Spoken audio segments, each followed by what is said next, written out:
اهلا بيكم في قطاع بشاير. احنا النهارده في قطعه الباشمهندس وليد لطفي.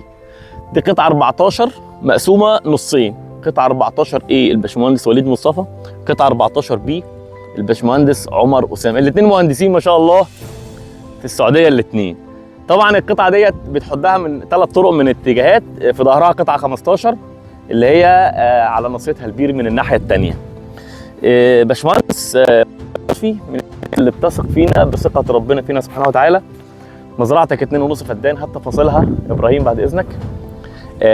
فيها 150 نخله، 2.5 فدان نخل مجدول، 150 نخله ما شاء الله، حاجه محترمه جدا جدا.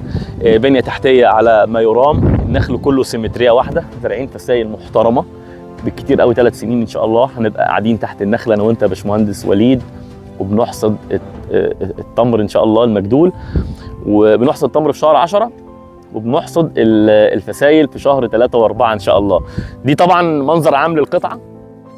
قرب يا ابراهيم وزوم على القطعه كلها، ولو في نخله كده ولا كده ما تجيبهاش عشان الباشمهندس وليد ما يسمعناش.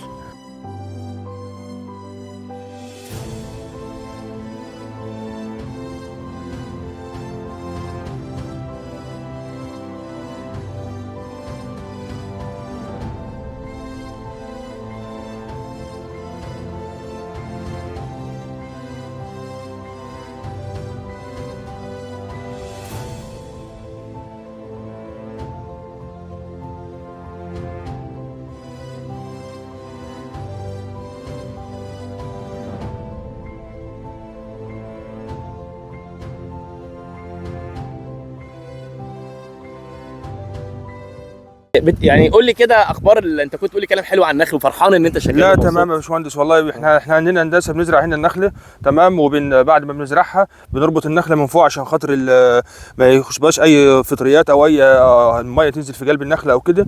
وبعد كده بنكيب النخله، وبعد كده بننزل الخراطيم تحت النخله، وباستمرار طبعا يا باشمهندس ومتابعه طبعا ده شبكه فرعيه عشان بعد سنتين نخمس عليها مانجا بقى، كمثرى، اي حاجه ثانيه يا باشمهندس. برضه بتدعم برضه ميه، لو ميه ضعيفه ولا برضه بتعمل معانا برضه ميه.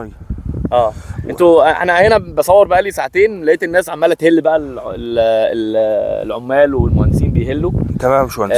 انت مبسوط؟